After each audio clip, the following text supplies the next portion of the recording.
예수께서 성전에 들어가사 성전 안에서 매매하는 모든 사람들을 내쫓으시며 돈 바꾸는 사람들의 상과 비둘기 파는 사람들의 의자를 둘러 엎으시고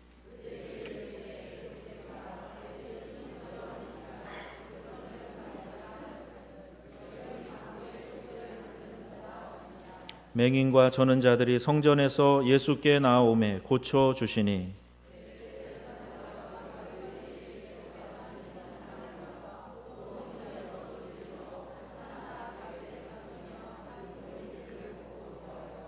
예수께서 말하되 그들이 하는 말을 듣느냐 예수께 말하되 그들이 하는 말을 듣느냐 예수께서 이르시되 그렇다 어린아이와 젖먹이들의 입에서 나오는 찬미를 온전하게 하셨나이다 함을 너희가 읽어본 일이 없느냐 하시고 그들을 떠나 성 밖으로 베다니에 가서 거기서 유하니라. 아멘. 오늘 성경 본문 말씀을 우리 좀 더 현장감 있게 우리 드라마 바이블로 한 번 더 듣고 오늘 말씀을 증거하도록 하겠습니다. 성전 안에서 매매하는 모든 사람들을 내쫓으시며 돈 바꾸는 사람들의 상과 비둘기 파는 사람들의 의자를 둘러엎으시고 그들에게 이르시되 기록된 바 내 집은 기도하는 집이라 일컬음을 받으리라 하였거늘 너희는 강도의 소굴을 만드는도다. 맹인과 저는 자들이 성전에서 예수께 나오매 고쳐주시니 대제사장들과 서기관들이 예수께서 하시는 이상한 일과 또 성전에서 소리질러 호산나 다윗의 자손이여 하는 어린이들 보고 노하여 예수께 말하되 그들이 하는 말을 듣느냐? 그렇다. 어린아기와 젖먹이들의 입에서 나오는 찬미를 온전하게 하셨나이다 함을 너희가 읽어본 일이 없느냐? 그들을 떠나 성 밖으로 베다니에 가서 거기서 유하시니라. 아멘. 우리 개신교회를 프로테스탄트라고 부릅니다. 프로테스트라는 말은 저항한다, 항거한다, 그런 뜻인데요. 중세 카톨릭 교회가 부패하고 하나님의 말씀에서 벗어난 일들을 행하게 되었을 때 그것은 옳지 않습니다 하고 저항하고 항거하여 축출되고 제명되고 그래서 그들이 모여가지고 이 프로테스탄트라고 하는 개신교가 생겨나게 된 것입니다. 이 개혁운동의 시발점은 1517년 10월 30일 마틴 루터가 독일의 비텐베르그라고 하는 성당문에다가 95개 조의 항목을 적었어요. 신학자이기도 했던 이 젊은 사제가 이런 일들은 아니지 않습니까? 성경에 어디 이런 일이 기록되어 있나요? 우리가 한번 신학적으로 토론을 해보십시다. 그리고 그 주제로 95가지 내용을 지리소와 같이 적어 놓았던 것입니다. 저도 독일의 이 작은 마을에 한번 방문을 해서 자세히 보고 그 당시의 설명들을 좀 들을 기회가 있었는데요. 이 사건은 처음부터 종교 개혁을 하겠다는 큰 뜻을 품고 이 카톨릭에 도전하면서 일으킨 그런 운동이 아니었습니다. 그가 한 일이란 다만 이 중세 교회가 몇 가지 일들을 행하고 있는 것들을 보면서 이게 성경적이지 않은데 이걸 한번 우리가 토의해 보십시다. 혹 잘못된 거면 고치고 또 문제 없는 것이면 또 하면 되고 그렇게 한번 이야기를 나눠보자고 95개의 조항을 들어서 이 잘못됐다고 생각하는 것들에 대한 논쟁을 하려고 이 일을 시작한 것입니다. 사실 당시 중세 교회는 많은 부분에서 성경과 위배되는 잘못된 길을 걷고 있었습니다. 이미 많은 사람들이 그것을 인지하고 있었기 때문에 루터의 종교개혁 이전에 여러 개혁의 조짐들이 있었던 것이지요. 우리 영상에도 나왔지만 이태리의 성 프란시스 교회 의식의 복잡함을 보고 교회 생활이나 이 의식을 간소화해야 되겠다라는 그런 개혁의 정신을 갖고 이야기를 했습니다. 영국의 존 위클리프는 루터와 칼빈의 종교개혁보다 앞서서 당시 라틴어로 되어 있는 성경, 즉 배운 사제들만 읽을 수 있었던 그 성경에서 영어로 번역을 해가지고 일반 신자들도 성경에 무슨 말씀이 기록되어져 있는가 이것을 알도록 했던 거예요. 이 사제들만 라틴어를 아니까 하나님의 말씀을 설명해 주는 것만 이해하고 들었던 거죠. 또 글을 모르는 사람도 많았기 때문에 이렇게 스테인글라스 같은 거에 조각 그림으로 사람들에게 성경 이야기를 알려주는 것. 지금도 파리의 노틀담 사원에 가면 멋있는 스테인글라스가 이쪽에는 신약의 이야기, 이쪽에는 구약의 이야기, 이렇게 조각이 되어져 있어요. 그러니까 답답합니다. 자세히 알지 못해요. 그래서 위클리프는 영어로 성경을 번역을 합니다. 또 보헤미아의 후스가 비록 화형을 당하기는 했지만 평신도들의 이런 개혁 의지를 가담해가지고 도우면서 잘못된 신부들에게 반기를 들었던 그런 일들이 이미 있었습니다. 때가 무르익고 하나님께서는 당신의 몸된 교회를 거룩하게 유지하시기 위해서 이 개혁자들을 세우시고 종교 개혁을 일으키게 하셨던 것입니다. 여러분, 이 세상에는요, 상대적인 것들과 절대적인 것들이 있습니다. 이 시대와 문화에 따라서 바뀔 수도 있고 또 바뀌어야만 하는 그런 상대적인 것들이 있어요. 예를 들면 우리의 의복, 또 주거 환경, 음식, 교통수단, 미의 기준, 이런 것들은 다 문화의 척도들이고 문화의 요소들입니다. 일례로 기독교가 유대 팔레스틴에서 생겼다고 그래서 오늘날 우리가 양을 잡아서 제사를 드리고 무교병을 먹고 장막에서 살 필요가 없습니다.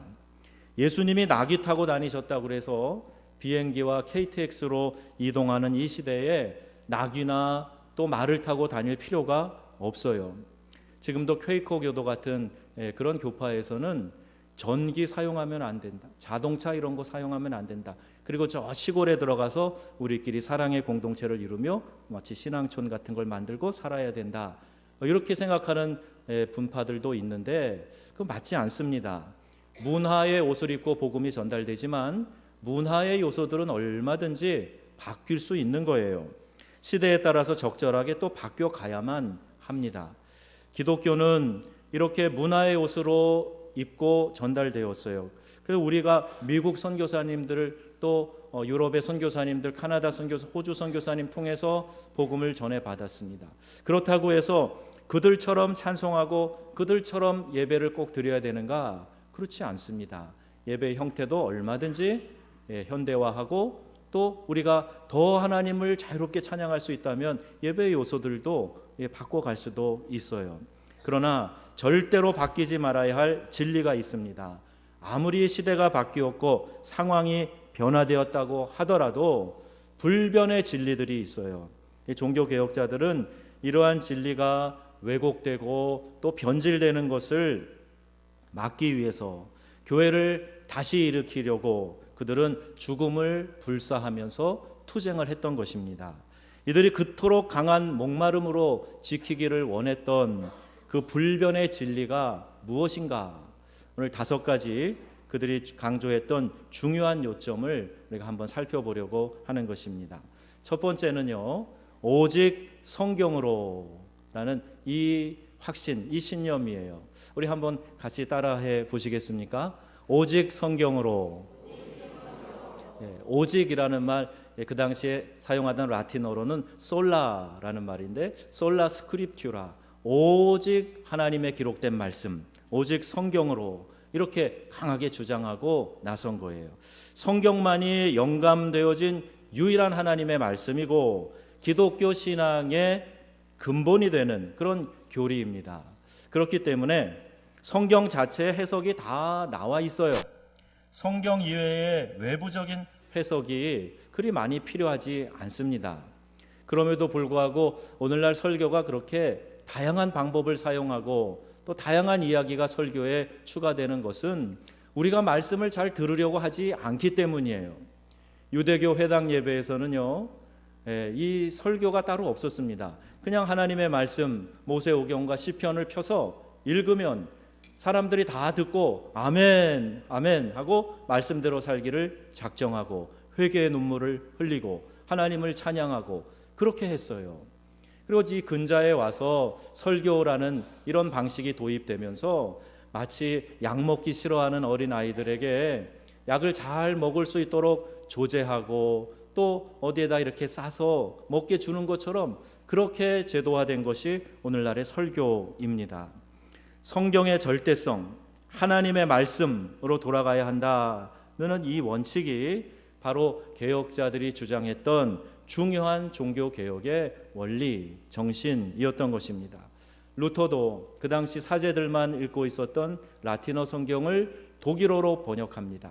성에 몰래 숨어서 독일어로 2년간 번역을 했고 이 번역본이 지금까지도 독일 사람들에게 사랑받고 읽혀지고 있어요. 성도들이 말씀을 직접 읽으면서 눈이 뜨여지는 겁니다.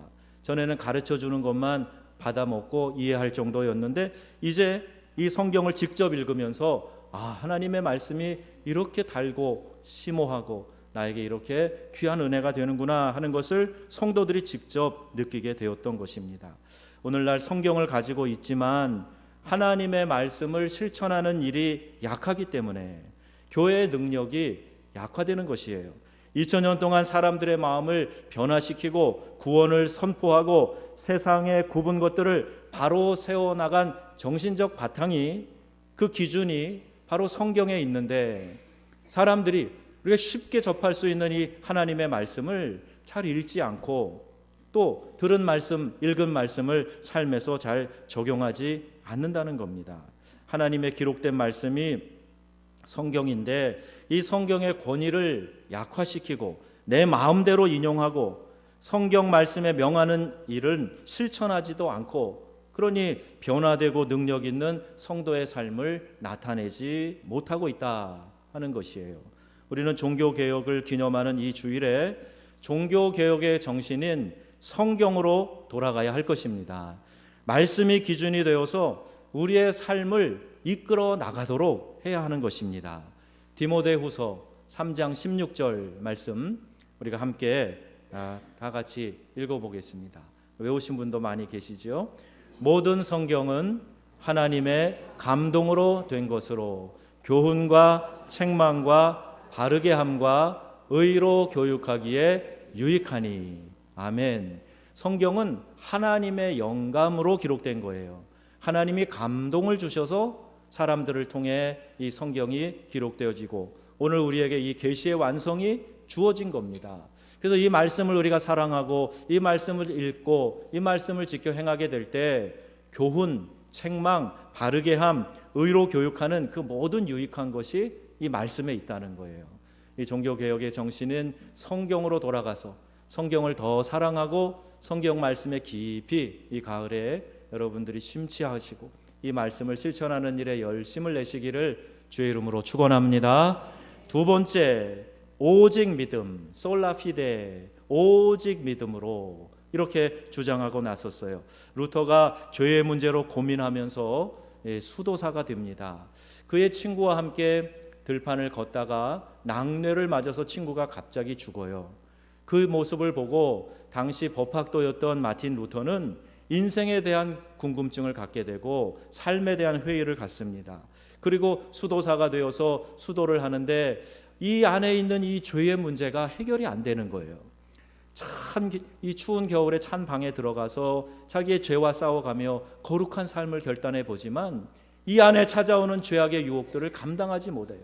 여러 가지 고행도 하고 수도사로서의 삶을 누구보다도 열심히 살았는데 잘 안 되는 거예요.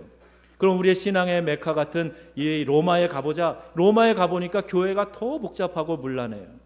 성전에 오르기 위해서 무릎으로 돌 계단을 올라가면서 주님의 마음을 본받으려고 하지만 이 안에 있는 죄의 문제가 해결이 안 돼요. 그러던 어느 날 그는 말씀에서 은혜를 받고 해결을 합니다. 오직 의인은 믿음으로 말미암아 살리라. 이 말씀이 그냥 가슴으로 확 들어오면서 그렇지, 내 선행으로 내 노력으로 내가 죄의 문제를 해결하고 구원받을 수 있다는 것 맞지 않아. 이건 하나님 말씀에도 맞지 않아. 이런 확신을 가지고 인생의 고민의 문제를 해결한 거예요. 여러분, 당시 중세교회가 타락하여서 성경 말씀에 벗어난 교리들을 많이 가르쳤습니다.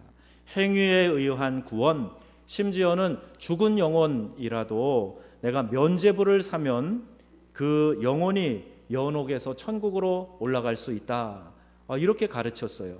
이건 성경에 있지 않은 이야기입니다. 그런데 당시에 이 성전을 짓기 위해서 많은 기금이 필요했기 때문에 로마 교황청의 교황이 테젤이라고 하는 아주 말 잘하는 이 달병가를 앞세워서 모금 운동을 한 거예요.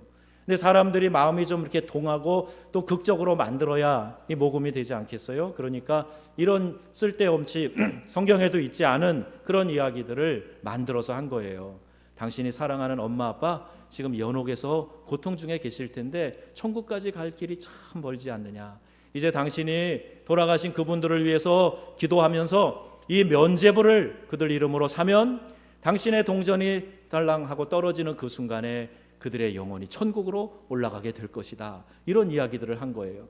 루터가 이런 말을 들으면서 가슴을 찢는 거죠. 어디 성경에 그런 말씀이 있느냐. 이 잘못된 교리에 대해서 루터는 항거하면서 오직 믿음으로 우리가 구원받는 것이다. 우리의 행위에 의한 것이 아니다. 이것을 강조하게 된 것입니다. 여러분, 구원에 있어서 우리가 오직 주님만을 신뢰하는 것이 절대적으로 필요해요. 요한복음 5장 24절 말씀 우리가 함께 읽겠습니다. 내가 너희에게 이르노니 영생을 얻었고 심판에 이르지 아니하나니 사망에서 생명으로 옮겼느니라. 아멘. 나를 위해서 예수를 보내신 그 하나님의 구원의 도를 믿는 거예요. 예수님을 믿는 사람은 영생을 얻었고 심판에 이르지 않는다. 성경은 오늘 분명히 말씀하고 있습니다. 또 요한복음 3장 16절 우리가 잘 아는 하나님의 말씀 우리 함께 읽습니다. 하나님이 세상을 이처럼 사랑하사 독생자를 주셨으니 이는 저를 믿는 자마다 멸망하지 않고 영생을 얻게 하려 하심이라. 아멘. 하나님이 우리를 너무 사랑하셔서 독생자 예수 그리스도를 우리에게 구원의 길로 보내주셨다는 거예요. 누구든지 그 예수님을 믿기만 하면 멸망하지 않고 영생을 얻도록 해주시겠다. 이렇게 우리 하나님이 분명히 약속하고 계시는 겁니다. 또 이것을 좀 더 구체적으로 우리에게 확증하며 설명하시는 것이 로마서 10장 9절 10절에 있는 말씀이에요. 로마서 10장 9절 10절 다 같이 내가 만일 내 입으로 예수를 주로 시인하며 또 하나님께서 그를 죽은 자 가운데서 살리신 것을 내 마음에 믿으면 구원을 얻으리니 사람이 마음으로 믿어 의에 이르고 입으로 시인하여 구원에 이르느니라. 아멘. 입으로 시인하는 것이 중요합니다. 마음으로 내가 예수를 믿은 것 이것을 더 확증하기 위해서 입으로 시인해 보라는 거예요. 우리 성경 말씀 계속 읽을 건데 여러분 좀 큰 소리로 읽었으면 좋겠습니다. 입으로 여러분의 말씀을 하나님의 말씀을 여러분이 입으로 선포하는 것이 매우 중요하기 때문이에요. 우리가 구원은 오직 주님을 신뢰하는 것으로 받게 된다. 또 행위에 의한 것이 아니다. 분명히 말씀하고 있어요. 에베소서 2장 8절에서 10절까지에 있는 말씀에서도 말하고 있고요. 또 갈라디아서 2장 16절에 이것을 분명하게 말씀합니다. 함께 읽습니다. 사람이 의롭게 되는 것은 율법의 행위에서 난 것이 아니요. 잠깐. 행위에서 난 것이 아니라고 말하고 있어요. 율법의 행동으로 구원받고 의롭게 되는 것이 아니라는 이야기입니다. 하나님이 우리를 의롭다고 칭해 주셨는데 우리의 잘한 행위, 선한 행위로 말미암은 것이 아니라고 말합니다. 그러면 뭐예요? 오직 예수 그리스도를 믿음으로 말미암는 줄 아는 거로. 잠깐만요. 예수 그리스도를 믿는 그 믿음으로 우리가 의롭다고 칭함을 받고 구원을 얻는다는 거예요. 그래서 같이요. 우리도 그리스도 예수를 믿나니 이는 우리가 율법의 행위에서 아니고 그리스도를 믿음으로써 의롭다함을 얻으려 함이라. 율법의 행위로서는 의롭다함을 얻을 육체가 없느니라. 아멘. 율법이 주어졌어요. 하나님의 언약 백성들에게. 그런데 이 율법을 지켜 행하려고 하니까 너무 어려운 거예요. 그것을 다 100% 지킬 수 있는 사람도 하나도 없어요. 이렇게 행위로 율법을 다 지켜서 온전해지고 구원받는다 그러면 아무도 구원을 못 받는 거예요. 그러면 왜 율법을 하나님이 그 백성에게 주셨는가? 우리의 행위로는 그 누구도 온전해질 수 없다 하는 것을 알려주시기 위함입니다. 그리고 율법의 행위가 아닌 그 어떤 것, 즉 하나님의 은혜가 필요하다 하는 것을 깨닫게 해주시기 위해서 우리에게 그 기초 과정을 가르쳐주는 선생으로 율법을 주신 거예요. 그래서 우리는 행위에 의해서 결코 구원받을 수 없습니다. 오직 하나님의 은혜로 구원을 받습니다. 그래서 은혜와 복을 누림에도 역시 하나님을 신뢰하는 것이 필요하다는 것이 우리 또 중요한 그들의 가르침이었어요. 역대하 20장 20절 말씀입니다. 너희는 너희 하나님 여호와를 신뢰하라. 그리하면 견고히 서리라. 그 선지자를 신뢰하라. 그리하면 형통하리라. 아멘. 이 말씀이에요. 은혜와 복을 누리는 데 있어서도 하나님만을 절대적으로 신뢰해야 된다는 거예요. 누가복음 5장 20절에 뭐라고 말씀합니까? 예수께서 저희 믿음을 보시고 이르시되 이 사람아 내 죄 사함을 받았느니라 하시니. 아멘. 믿음을 보시고 죄 용서를 해주신다는 겁니다. 행위로 그것을 하는 것이 아니라, 죄를 씻는 것이 아니라 믿음을 보시고 우리의 죄를 사해 주신다. 이렇게 말씀하고 계세요. 그러니까 모든 것이 전적으로 하나님의 은혜입니다. 내 행위가 아니라는 거예요. 그래서 세 번째 이들이 강조하는 것이 있어요. 한번 따라해 주시겠습니까? 오직 은혜로. 오직 은혜로. 솔라 그라티아. 오직 은혜로 우리의 믿음이 지켜지고 구원을 받는다는 거예요. 에베소서 2장 8절 9절입니다. 시작. 너희가 그 은혜를 인하여 믿음으로 말미암아 구원을 얻었나니 이것이 너희에게서 난 것이 아니요 하나님의 선물이라. 행위에서 난 것이 아니니 이는 누구든지 자랑치 못하게 함이니라. 아멘. 이 말씀이에요. 인간은 전적으로 타락했기 때문에 자기 스스로 자기 자신을 구원할 수 없습니다. 전적으로 타락했어요. 우리의 타락과 부패성 때문에 내 행위로 내 스스로를 구원할 수 없다는 거예요. 아무리 천사처럼 살아도 그 마음에 있는 원죄의 뿌리에서 나오는 모든 죄악으로 말미암아 그는 죄인의 괴수로 하나님의 심판대 앞에 서게 될 것입니다. 이처럼 갚을 수 없는 죄를 위해서 하나님은 그 아들 독생자 예수를 보내주셨고 그 예수를 믿기만 하면 구원해 주시겠다라고 하는 전적인 은혜를 베풀어 주신 것이에요. 하나님의 은혜로 구원받았고 하나님의 은혜로 이렇게 살고 있으며 하나님의 은혜로 복을 누리는 줄로 믿습니다. 그러므로 성도의 삶의 출발은 바로 구원받은 은혜, 나를 구원해 주신 그 하나님의 은혜, 이것을 내가 감사함으로 받아들이고 감사함으로 하나님께 영광 돌리는 것, 이것이 우리의 믿음 생활의 출발이 되는 거예요. 바울은 말합니다. 나의 나 된 것은 하나님의 은혜로다. 이렇게 고백하는 거예요. 전적으로 하나님의 은혜라는 거예요. 저와 여러분이 오늘 이 자리에 있는 것 우리 하나님의 은혜인 줄로 믿으시기 바랍니다. 우리 찬송가 410장에도 하나님의 은혜로 이 쓸데없는 자 왜 구속하여 주는지 난 알 수 없도다. 우리 이런 찬양을 감격스럽게 올려드리지 않습니까? 이 모든 것이 하나님의 은혜로 왔어요. 종교개혁자들이 주창했던 오직 하나님의 은혜로, 여러분 이 마음과 이 믿음의 확신이 여러분 가운데도 오늘 그대로 전달될 수 있기를 주의 이름으로 축복합니다. 네 번째, 오직 예수. 다 같이요. 오직 예수. 솔로스 크리스투스라고 하는 이 표현이에요. 다원화된 세대의 부산물로 종교다원주의를 주장합니다. 여러분, 종교다원주의라는 건 이런 거예요. 이 시대가 이렇게 지금 다원화되고 포스트 모던 시대에 우리가 살면서 어떻게 하나의 진리만 있다고 얘기하느냐.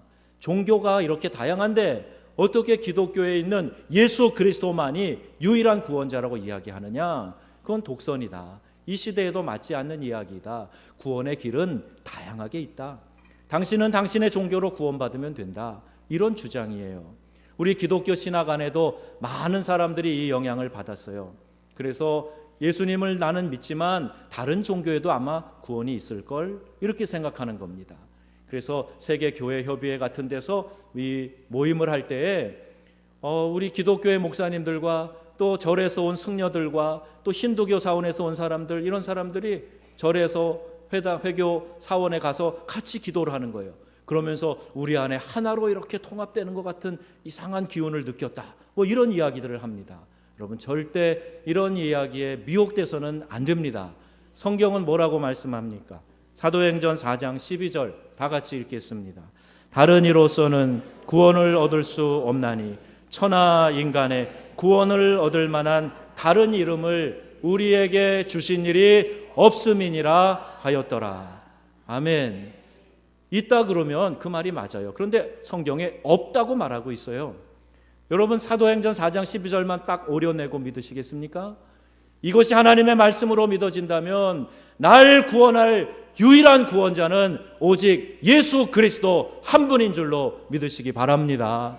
다른 것 의지해서는 안 돼요. 다른 것에도 구원의 길이 있을 거라고 착각해서는 안 됩니다. 아무리 시대가 바뀌어서도 로마서 12장 말씀처럼 너희는 이 세대를 본받지 말고 오직 마음을 새롭게 함으로 변화를 받아 하나님의 선하시고 기뻐하시고 온전하신 뜻이 무엇인지 분별하도록 하라.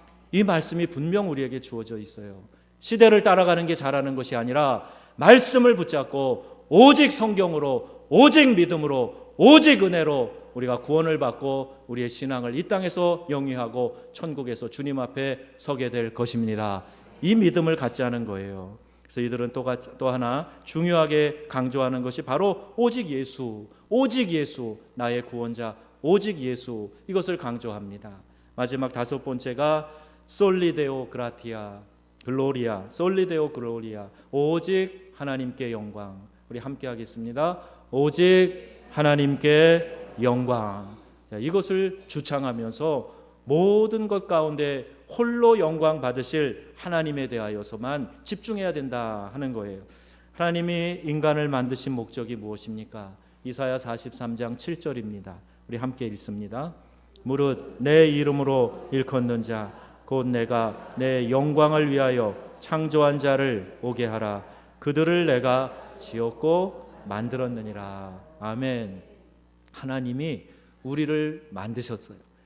왜 만드셨습니까? 오늘 말씀해 보니까 내 영광을 위하여 창조했다 그랬어요. 하나님의 영광을 드러내는 것, 그분을 즐거워하고 하나님을 영화롭게 하는 것, 이것이 우리의 삶의 중요한 목적이 되는 것입니다.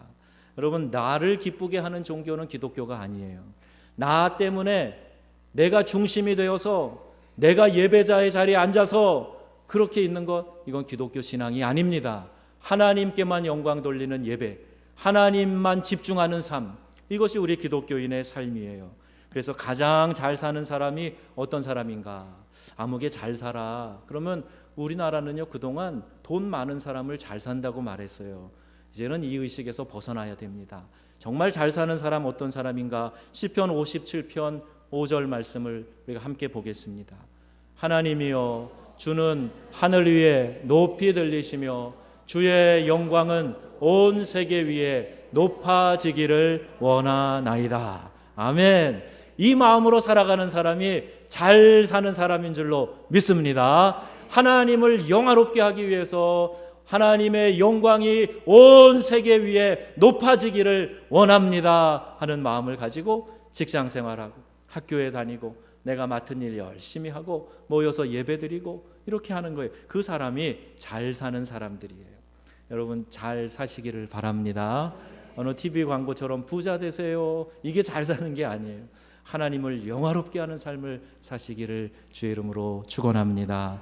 그래서 우리 교회가 나아가야 될 방향을 말씀드릴게요. 오늘 본문을 통해서 우리 교회가 모일 때마다 무엇을 주장하고 무엇에 우리가 중심을 두어야 하는가, 이것을 우리가 오늘 말씀 안에 확인할 수가 있어요. 종교개혁자들이 주창했던 이 5가지 확신 신념 가운데 발견할 수 있어요. 그 첫째는 교회는 바른 동기와 마음을 가지고 우리가 신앙생활을 해야 된다 하는 겁니다.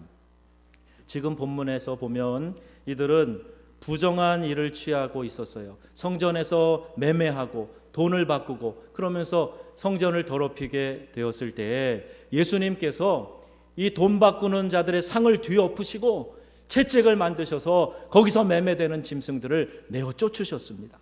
누가 보면 와, 예수님이 이렇게 성내고 폭력을 하셨다 그러는데 하나님의 전을 그 사모하는 열심이 예수님 견딜 수 없게 만들고 이들을 내어 쫓으면서 책망하신 거예요. 제가 카메룬에서 교회를 7군데 건축을 했어요. 교회를 건축을 하면서 참 재미난 현상을 봤는데요. 교회 건축할 때가 되면 이상하게 새신자들이 많이 교회에 몰려옵니다. 그리고 이제 만나서 이야기하다 보면 직업이 뭐예요? 그러면 저 목수입니다. 저 미장이고요. 저는 배관공이고요. 전 전기기술자고요. 저는 이 건축 자재를 파는 사람입니다. 이런 사람들이 몰려오는 거예요. 왜 그럴까요? 여기 외국인이 와서 막 교회를 지으니까 와서 이제 한번 이 이익을 보겠다는 거예요.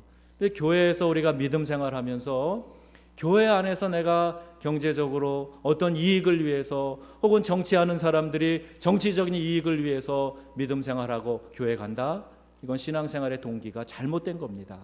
우리가 하나님 앞에 나와 예배할 때는 오직 하나님께 영광 돌리는 것이 목적이 돼야 되고 우리 교회 모인 모든 성도들은 이와 같은 것에만 집중하셔서 우리 하나님께만 영광 올려드리는 그런 예배가 되었으면 좋겠습니다. 아프리카 형제들 가운데 제가 배운 것도 있어요. 그들이요, 헌금을 드려도 이 헌금을 어떻게 벌어서 하나님께 드렸는가에 관심을 가져요. 밖에 나가서 부정한 방법으로 돈을 벌었어? 누구에게 어디에서 훔쳐온 거야? 어디 가가지고 술을 팔고 몸을 팔고 그래가지고 갖고 온 돈이야? 그러면 이거 헌금으로 드릴 수 없어. 이렇게 교회에서 재직들이 강하게 이야기를 하는 거예요. 제가 그걸 보면서 영적으로 깨어있는 사람들은 이와 같은 것들도 신경을 쓰는구나. 하나님께 바쳐지는 것. 그 가난한 교회가 아프리카 사람들이 무슨 돈이면 어때? 무엇이든지 하여튼 교회에 들어왔으면 쓰면 되지. 이렇게 생각하지 않고 어떻게 번 돈이야? 이것이 더러운 돈이면 하나님께 드릴 수 없어. 이런 주장을 할 때 제 마음에 울림이 있었습니다. 여러분, 우리 교회가 예배할 때 반드시 바른 동기와 마음을 가지고 하나님을 예배하는 믿음 공동체가 되기를 주의 이름으로 축원합니다. 또 교회는 기도의 장소가 돼야 돼요. 13절에 보면 내 집은 기도하는 집이라 일컬음을 받으리라, 이렇게 주님이 분명히 선언하고 계십니다. 모여서 회의는 2-3시간 길게 하고 사교 시간은 길게 갖고 먹는 시간도 길게 갖고 그런데 기도하는 시간은 짧아요. 그래서 10분 기도하고 우리가 바쁘니까 예배 간단히 드리고 이거 하십시다. 이런 잘못된 표현이 어디에 있어요? 하나님 앞에 예배하고 기도하는 일이 차선으로 밀리고 우리끼리 먹고 놀고 즐기고 길게 얘기하고 하는 것이 우선이 된다면 이건 하나님의 교회가 아닙니다. 하나님의 깨어있는 교회 믿음의 사람들은 기도하는 일이 우선이 돼야 되고 기도하는 일에 우리가 시간을 들여야 되고 우리의 에너지, 우리의 노력과 열정을 기도하는 시간에 올려드려야 돼요. 왜? 기도로 우리가 하나님을 만나고 기도로 하나님과 대화하고 기도로 새로운 결단과 용기가 충전되고 은혜를 공급받는 것, 기도하면서 생기는 일이기 때문에 기도할 때 하나님께서 그들에게 말씀해 주시기 때문에 기도하는 일이 소홀히 되어서는 안 된단 말입니다. 중보 기도도 해야 되고 여러분 개인 기도도 해야 되고 우리 교회 공동체를 위해서 회개하며 함께 기도하는 일이 반드시 있어야 됩니다. 여러분이 기도의 자리에 뜨거운 열정으로 나가기를, 기도하는 일이 여러분 안에서 회복되어지기를, 가정에서 기도의 제단이 쌓아지기를 주 예수님의 이름으로 축원합니다. 세 번째, 치유받는 장소가 돼야 돼요. 14절에 보면 맹인과 저는 자들이 성전에서 예수께 나오매 고쳐주시니 그랬습니다. 교회는 치료받는 곳입니다. 이 세상에 살면서 얼마나 상처가 많이 있습니까? 육신의 병은 병원 가서 좋은 의사 만나서 고칠 수 있다고 해요. 그러면 우리의 상처받은 영혼은, 우리의 마음은 어디 가서 치료받습니까? 여러분, 우리 주님의 몸된 제단에 와서 우리 하나님의 말씀 가운데, 하나님이 주시는 은혜 가운데 우리의 영혼이 새롭게 되고 치유받는 줄로 믿으시기 바랍니다. 이 예배가 얼마나 소중한 것인지 몰라요. 질병으로 절망해 본 사람이 아픈 사람의 마음을 알아요. 이별하고 배척받고 왕따되고 실패하고 절망하고 마음에 찢어질 듯한 아픔을 가지고 있더라도 주님 앞에 나오면 되는 거예요. 주님 앞에 나오면 치료받습니다. 우리 주님이 치료하시는 여호와 하나님이시고 우리 성령 하나님이 우리 안에서 역사하시기 때문에 주님 앞에 나오게 될 때에 반드시 치료되는 역사가 있을 줄로 믿습니다.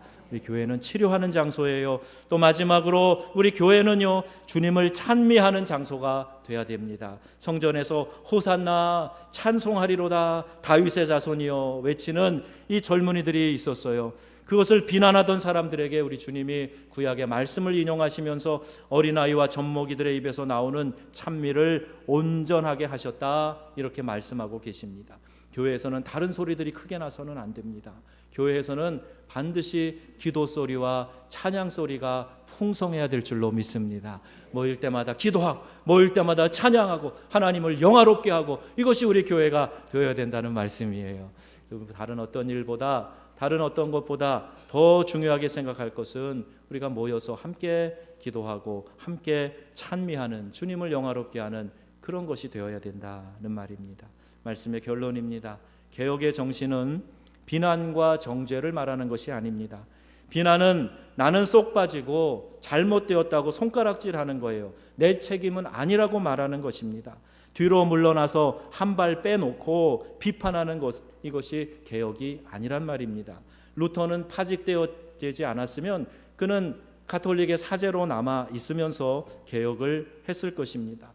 개혁의 정신은 위에서 언급한 원리로 돌아가는 거예요. 다시 새로워지도록 노력과 정성을 함께하는 것입니다. 오직 믿음으로, 오직 성경으로, 오직 은혜로, 오직 예수 그리스도로, 오직 하나님을 영화롭게 하는 것으로 우리의 신앙이 회복되어지고 우리 교회 공동체가 이 믿음이 회복되어져서 이 개혁의 정신을 가지고 부족한 것들은 채워가고 굽은 것들은 바로 펴가고 하나님이 기뻐하시는 거룩하고 온전한 교회로 세워나가는데 저와 여러분들이 앞장서시고 함께해 주시기를 주 예수님의 이름으로 축원합니다.